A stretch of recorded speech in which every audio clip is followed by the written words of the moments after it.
अंदर वो सॉलिडिफाई हो जाता है, क्योंकि इसके अंदर हमने क्या ऐड किया है, अगार ऐड किया है. Agar is a solidifying agent. तो ये सॉलिड बन जाता है मीडियम. सॉलिड यानी जेली लाइक होता है, just like jelly, transparent jelly. ठीक है. So why we keep this test tube slanting? To increase the surface area, ताकि यहाँ पे जो बाद में प्लांटलेट्स ग्रो हो उन्हें न्यूट्रिशन नरिशमेंट मिलने के लिए सरफेस एरिया बढ़ जाए. इसीलिए हम ये स्लैंटिंग पोजीशन में रखते हैं test tubes when we add nutrient medium. ठीक है. So when I take explant, first मैं क्या करूंगी, एक्सप्लांट को I'll wash it, I'll clean it, because the explant contains lot of microbes. So I'll first cleaning की process होती है पहली. उसके बाद मैं इसको इसके अंदर inoculate कर दूंगी. I'll cut this explant and I'll place it inside this nutrient medium, and then the test tube, the mouth of the test tube is covered by a cotton plug. Can you see what you'll say? What is this? This is a cotton plug. Cotton के plugs बनाए जाते हैं काफी tight और उसके ऊपर insert करते हैं ताकि कोई भी एयर में जो भी माइक्रोब्स है वो उसके अंदर ना जा सके. ठीक है. ये काफी अटेंशन देके हमें पूरा कंसंट्रेशन के साथ ये टिश्यू कल्चर परफॉर्म करना होता है. अगर थोड़ा बहुत भी आपने इग्नोर किया किसी चीज को तो उसके अंदर कंटामिनेशन होगा, फंगस ग्रो होगा. अभी यहाँ पे ठीक है, तो एक्सप्लांट हमने डेवलप किया, यहाँ पे वो ग्रो होगा, कुछ दिन बाद कैलस बनेगा. क्या बनेगा? एक्सप्लांट से एक्सप्लांट में डिविजन होगी, माइटोसिस होगा.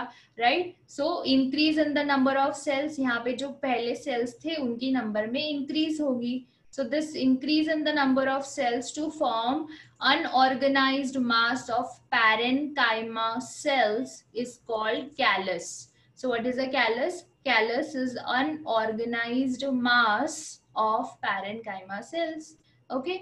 Now this callus further, ये जो callus है, it will start developing roots, it will start producing leaves. So see here, धीरे धीरे ये कैलस में से ये सारे टिश्यूज बनेंगे, root as well as shoot. क्यों बनेंगे रूट और शूट? क्योंकि इसमें हम ग्रोथ हार्मोन्स भी करते हैं. अगर मुझे रूट्स ग्रो करने हैं इस कैलस से तो मैं क्या करूंगी, ऑक्सिन्स ऐड करूंगी. Auxin is a type of root promoting hormone in case of plants. And if I want shoots, if I want to develop shoot system, then I will add cytokinin.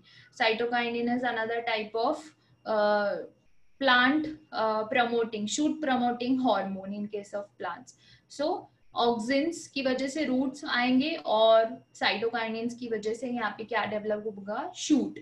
फिर ये plants की growth होगी through out this nutrient medium. फिर कुछ देर बाद, कुछ दिन बाद क्या होगा कि ये जो न्यूट्रिएंट मीडियम है इसमें से सारे न्यूट्रिएंट्स खत्म हो जाएंगे. Now this plants want a large space, they want to grow.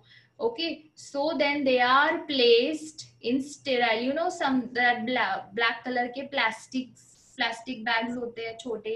When you go in any nursery, there you see that small saplings, they are placed in black color bags, and that bags में soil होती है, sterilised soil होती है. उस soil में भी microbes नहीं होते. उसमें फिर ये प्लांट्स प्लेस किए जाते हैं और हार्डनिंग ये स्टेप कैरी आउट किया जाता है. Hardening means that plant is now make adaptable to the natural environment. ठीक है. उसे नेचुरल एनवायरनमेंट में उसे रखा जाता है. उसके बाद फिर वापस फिर हम जब लेने जाते हैं उन प्लांट्स को तो we take that plants bag में होते हैं ब्लैक कलर के, and then we pot it in the earthen pots, right? Likewise. तो ये सारा टेक्निक है. नाउ ये जो टिश्यू कल्चर टेक्निक है, it takes very short time. काफी कम टाइम में आपको multiple clones. See, earlier there was only one mother plant, and we by using tissue culture technique we get many clones, multiple plants, okay, in a very short time. इसके contrast अगर हम naturally wait करते रहे कि इसके seeds कब आएंगे फिर हम उसे ग्रो करेंगे तो वो काफी टाइम जाएगा. Right. Hence tissue culture technique is used commercially for the production of bananas, for the production of grapes and many other plants. Okay, now let's see ठीक है, तो ये दो चीज मैंने बताई, solid medium and liquid medium. Here you can see a solid medium. Liquid medium यानी वो कंटिन्यूअसली लिक्विड में ही होगा, ये जो कैलस है ना इसके नीचे ये सॉलिड नहीं होगा, लिक्विड मीडियम होगा। और लिक्विड मीडियम का जो फ्लास्क होता है वो कंटिन्यूअसली स्टर होते रहता है, शेक करना पड़ता है। तो ऐसे कोई इंसान नहीं है कि वो फ्लास्क शेक करते रहेगा दिन रात दिन रात। इसीलिए एक मशीन होता है जिसे बोला जाता है agitator. Agitator is a machine, it continuously agitates. उसके ऊपर आप बस फ्लास्क रख दो तो वो कंटिन्यूअसली स्टर करते रहेगा उस न्यूट्रिएंट मीडियम को। क्यों जरूरी है उसे शेक करते रहना या स्टर करते रहना? ताकि जो कैलस है उसे सारे न्यूट्रिएंट्स मिले, क्योंकि अगर लिक्विड हम ऐसे स्टेबल रख देंगे तो वो सारा न्यूट्रिएंट्स है वो बेस में सेटल हो जाएगा, राइट। तो अब उस प्लांट को सारे न्यूट्रिएंट्स मिलने के लिए वो जो फ्लास्क है वो कंटिन्यूअसली एजिटेट करना पड़ता है, इसीलिए एजिटेटर यूज किया जाता है। ठीक है, now next is maintenance of aseptic conditions. This I already have given idea about this कि कैसे किया जाता है aseptic conditions को maintain. Aseptic condition is essential so as to avoid contamination by other harmful microorganisms. It is accomplished by sterilization of glassware. ठीक है, तो जो भी अभी ये सारा ग्लासवेयर है ये हम टिश्यू कल्चर टेक्निक में यूज करते हैं, तो ये सारी ग्लासवेयर है उसे पहले स्टेरिलाइज करना पड़ता है। ठीक है, स्टेरिलाइज कैसे करेंगे? By cleaning it with detergents, hot air oven, फिर उसको ड्राई करना है completely. Then next is nutrient medium, whatever nutrient medium we take that also we have to sterilize by autoclaving. autoclave नाम का एक टेक्निक होता है, it is just like pressure cooker. Autoclave machine होती है, कुकर की तरह होती है लेकिन बहुत बड़ी होती है। ठीक है, स्टील का बना होता है autoclave. I will show you, I have pictures, next lecture में आपको दिखा दूंगी, पिक्चर्स है मेरे पास। ऑटोक्लेव में वो न्यूट्रिएंट मीडियम रखा जाता है at this particular condition of pressure 15 LB, 15 pound पर स्क्वायर इंच।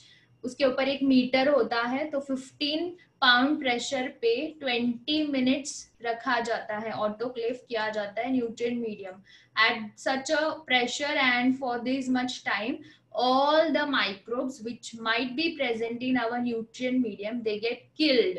ठीक है, ये सारा टेक्निक करने से पहले की मैं चीज आपको बता रही हूँ। ठीक है, न्यूट्रिएंट मीडियम इसके अंदर ऐड करने से पहले ऑटोक्लेव किया जाता है। फिर ऑटोक्लेव करने के बाद हम रिमूव कर देंगे वो, उसे थोड़ा बहुत ठंडा करेंगे न्यूट्रिएंट मीडियम को, और फिर इसके अंदर हम पोर करेंगे। ठीक है, एंड वो कंप्लीट पूरा कोल्ड होने के बाद सॉलिड बन जाएगा medium. Next is explant. Explant, I told you कि when I pluck this small part of leaf, I'll first undergo its cleaning process. So I'll treat the explant with 20% ethyl alcohol or I'll use 0.1% mercuric chloride, HgCl2 HgCl2 में मैं उसको, और 0.1% काफी dilute होता है ये HgCl2। Concentrated use करोगे तो वो एक्सप्लांट है वो मर जाएगा। ठीक है, तो I'll wash this, I'll clean this explant. Next is inoculation chamber. I told you there is a chamber which is known as laminar airflow unit, जिसके अंदर हम बैठ के ये सारा टिश्यू कल्चर का टेक्निक परफॉर्म करते हैं by using UV ray tube light. So वो जो लैमिनार यूनिट होता है उसके अंदर UV ट्यूब लाइट्स होती है, वो हमें स्विच ऑन करके रखनी होती है 1 hour before we are actually going to perform there some work. UV rays क्या करेंगे, जो भी वहां पे जो भी पैथोजेंस है सारे को किल कर देंगे। जब यूवी ट्यूब लाइट चलती है वहां पे तब हम अंदर एंटर नहीं करना होता उस रूम में। क्यों? क्योंकि हमारी स्किन सेल्स में म्यूटेशंस हो सकते हैं because of that UV light, right. Therefore वो सब होने के बाद, स्विच ऑफ करने के बाद, after some time you have to enter inside that tissue culture lab. ठीक है, तो ये आता है सारा मेंटेनेंस ऑफ असेप्टिक कंडीशंस। इतना आपको असेप्टिक कंडीशंस मेंटेन करनी होती है। Other conditions maintained are, apart from this what are the other conditions, ये जो भी प्लांट्स हम ग्रो करते हैं टिश्यू कल्चर लैब में, they must be given a temperature at 18 to 20 degree Celsius. इस टेम्परेचर पे वो प्लांट्स ग्रो किए जाते हैं। pH of nutrient medium is 5 to 5.8। जो हम ये न्यूट्रिएंट मीडियम बनाते हैं इसका pH एसिडिक होता है 5 to 5.8। always remember plants require acidic medium for their growth, okay? and aeration particularly for suspension culture। suspension यानी liquid culture। liquid culture हमेशा शेक करते रखना है ताकि उसमें एरेशन मिले और सारे न्यूट्रिएंट्स उस कैलस को मिल पाए। In callus culture, the solid medium is used. The development and organization of tissue is lost. Hence, the cells of explant divide and redivide to form a mass of undifferentiated cells called callus. See, this is the definition of callus. It can be asked for 1 mark. What is callus? Callus is a mass of undifferentiated cells. Okay. It is maintained on solid medium. Callus can be induced to form organs like root and shoot and thus the plantlets. So see, first क्या develop होता है explant से callus, and then further the callus is used to induce shooting and rooting. Okay, roots induce करना, the process is known as rhizogenesis, the induction of roots in callus from callus, and coalogenesis. Coalogenesis is the induction of shoot system from the callus. No shaker is needed. So for solid culture, callus culture मतलब solid medium जब हम use करते हैं, so then there is a no need of agitator. But when we do suspension culture, there is a need of agitator. In suspension culture, small group of cells or a single cell are used as explant in the liquid medium. The liquid medium is constantly agitated by using shakers so that there is a constant mixing of medium and the explant. तो suspension culture में simply ये callus वहां पे grow किया जाता है, जैसे यहाँ पे सॉलिड मीडियम में पुट किया है वैसे ही वहां पे सस्पेंशन कल्चर में लिक्विड मीडियम होगा जिसमें कैलस हम ऐड करेंगे और कंटिन्यूसली उसे शेक कर पे रख देंगे ताकि वो एरेशन मिल पाए उससे। Both the callus and suspension cultures die in due course of time. Yes, as I told you, as when the plants grow, the nutrients present in the medium, they will completely be vanished. Okay, so this culture will be of no further use. Okay, once the plants they grow, okay, as they'll absorb all the nourishment from this medium. Therefore, subculturing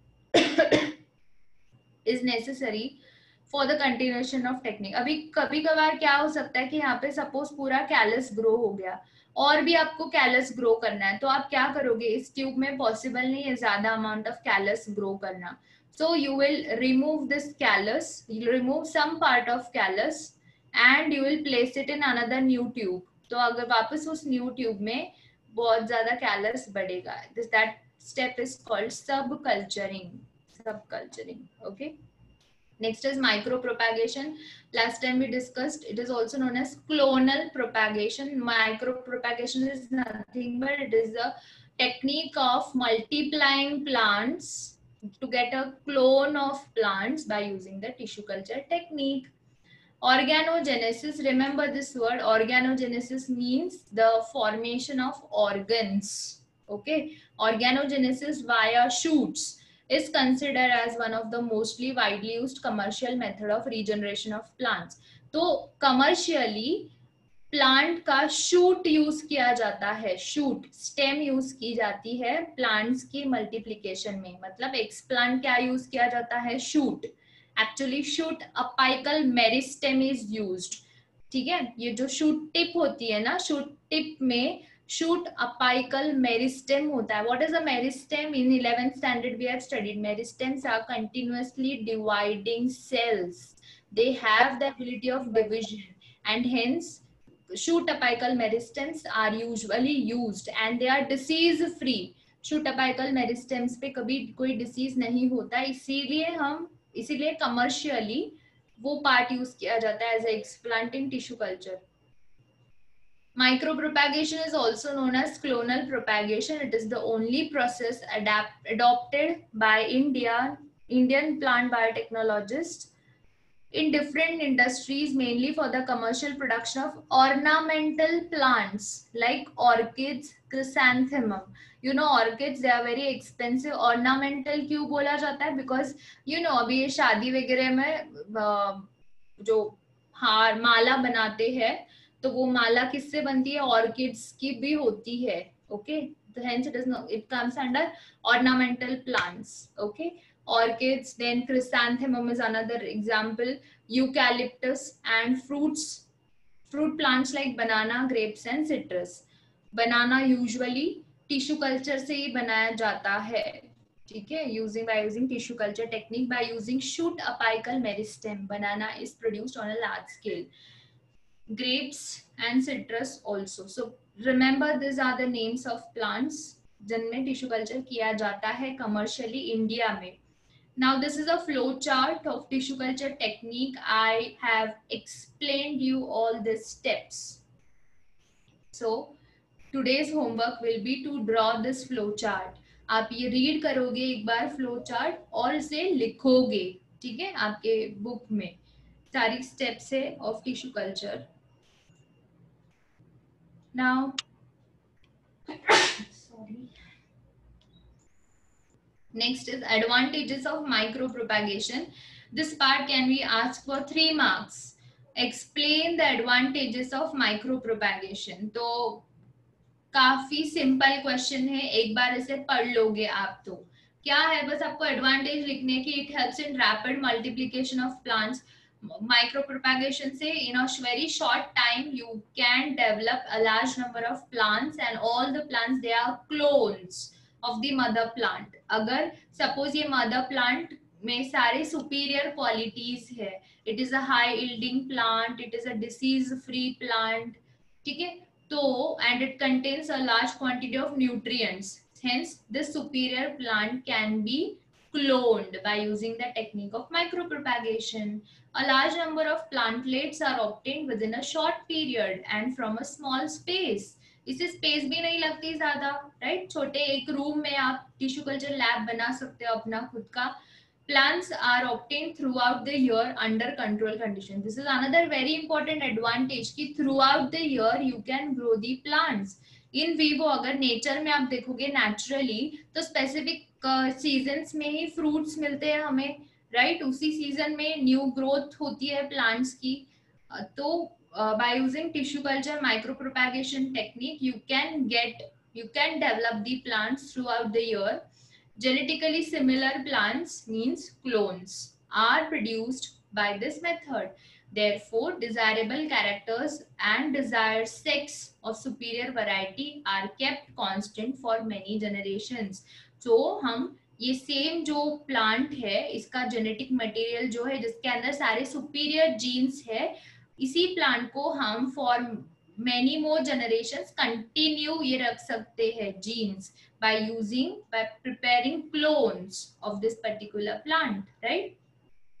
The rare plant and endangered species are multiplied by this method and such plants are saved. Now you have studied the chapters ecology and environment, biodiversity.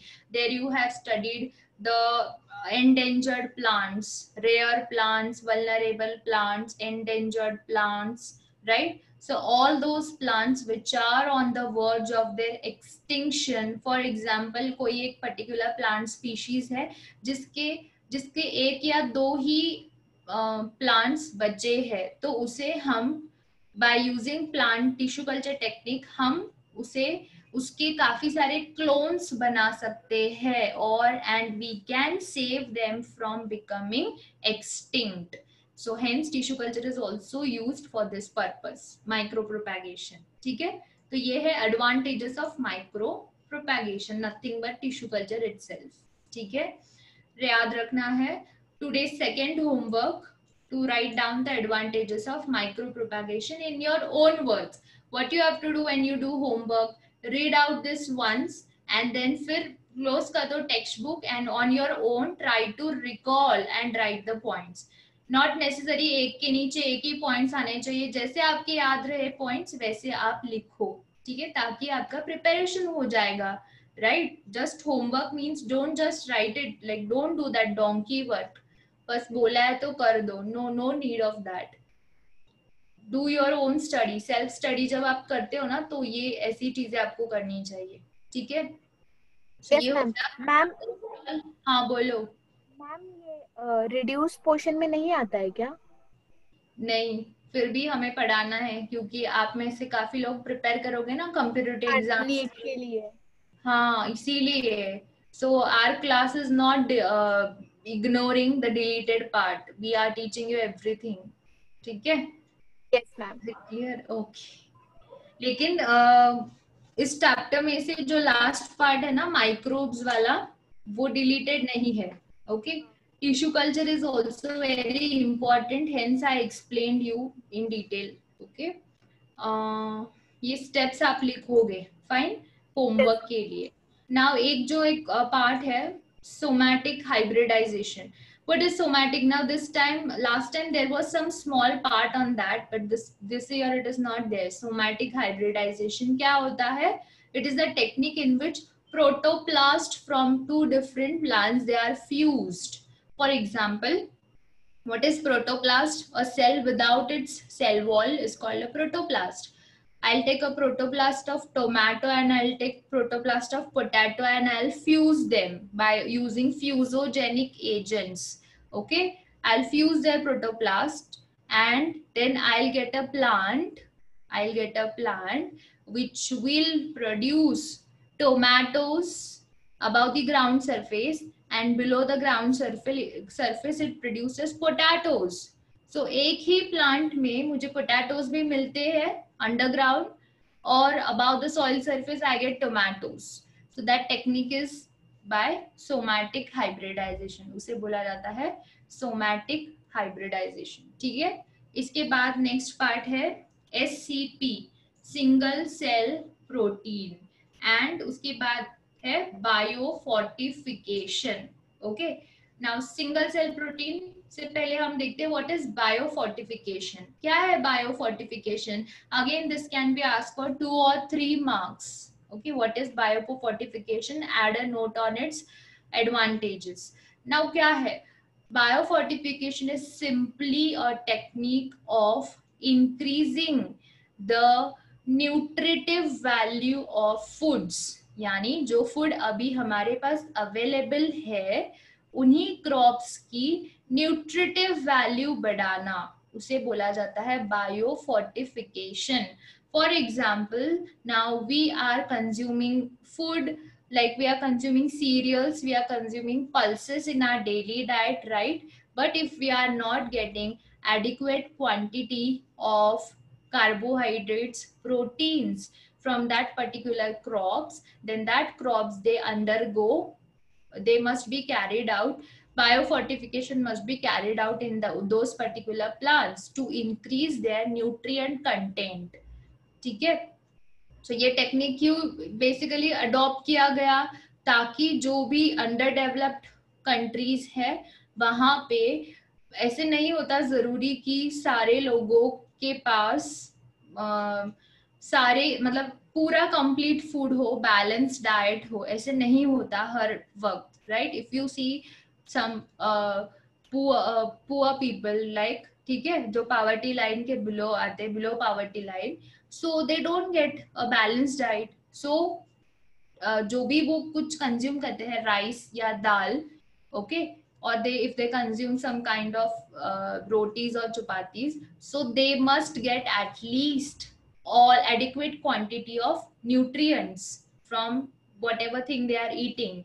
Hence biofortification is carried out to increase the nutrient content of a particular food or a crop. Okay, now it is a method in which crops are bred for having high level of vitamins, minerals and fats, that is in short better nutritive value.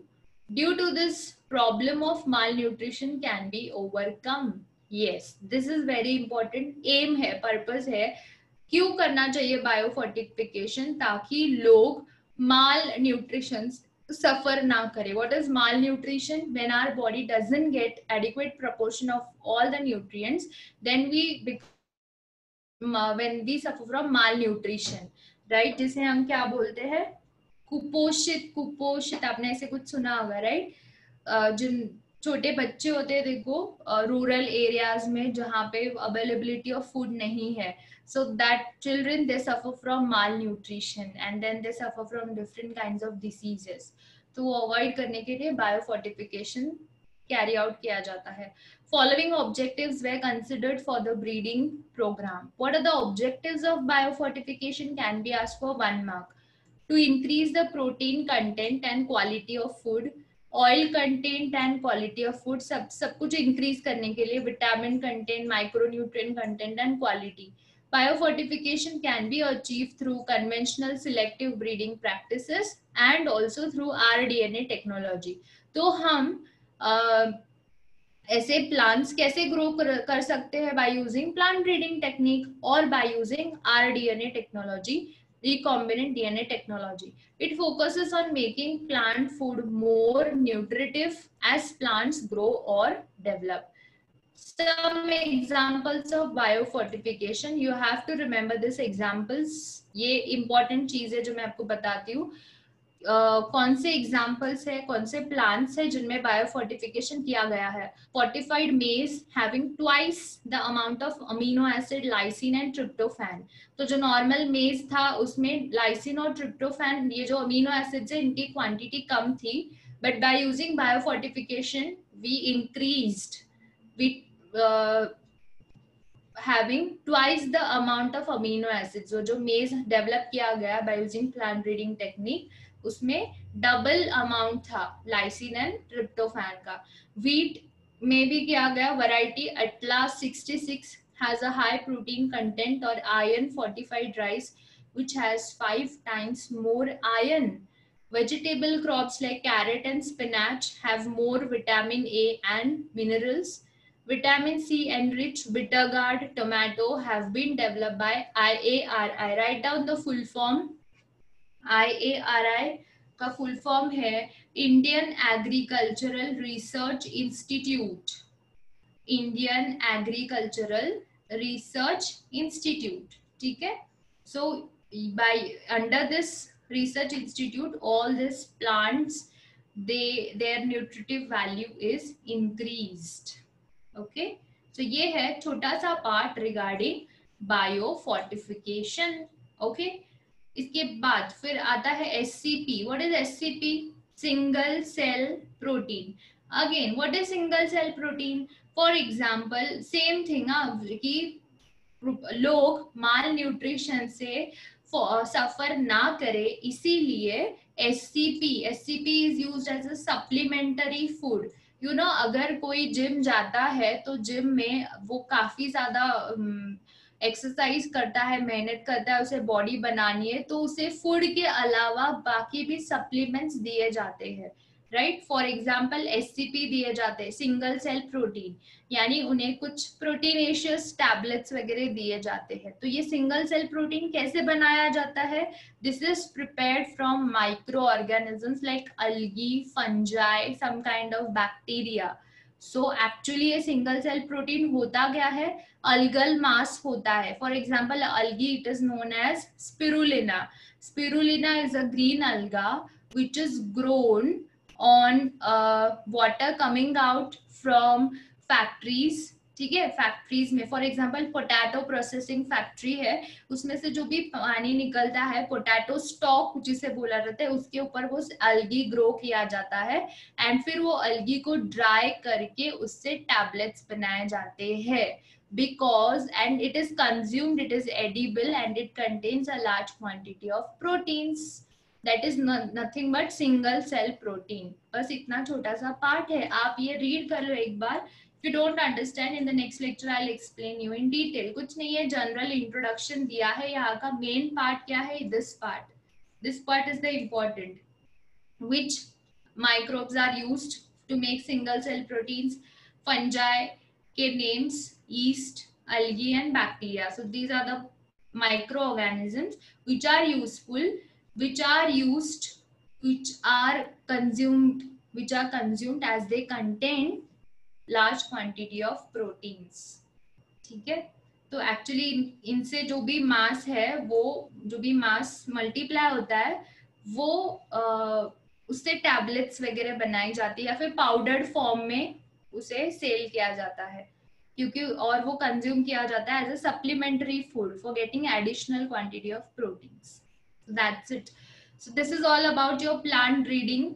I told you, जब इस chapter के starting में बताया, chapter में 3 chapters है, तो पहला part हमने कंप्लीट कर दिया about plant reading. From next lecture will start with animal husbandry, animal breeding. ठीक है, एंड फिर थर्ड पार्ट, लास्ट पार्ट है, वो डिलीटेड पार्ट नहीं है. वो कौन सा पार्ट है? About microbes in food. Okay, so that's it for today's lecture. 2 चीज आपको दी गई है, questions on steps of tissue culture and second is advantages of micro propagation. So do your homework. ठीक है, so that's it for today. Now will stop. Okay, yes everyone. Yes. चलो bye. Yes. Bye Thank you, ma'am. Thank you, ma'am. Thank you. Thank you, ma'am. Bye, ma'am. Bye.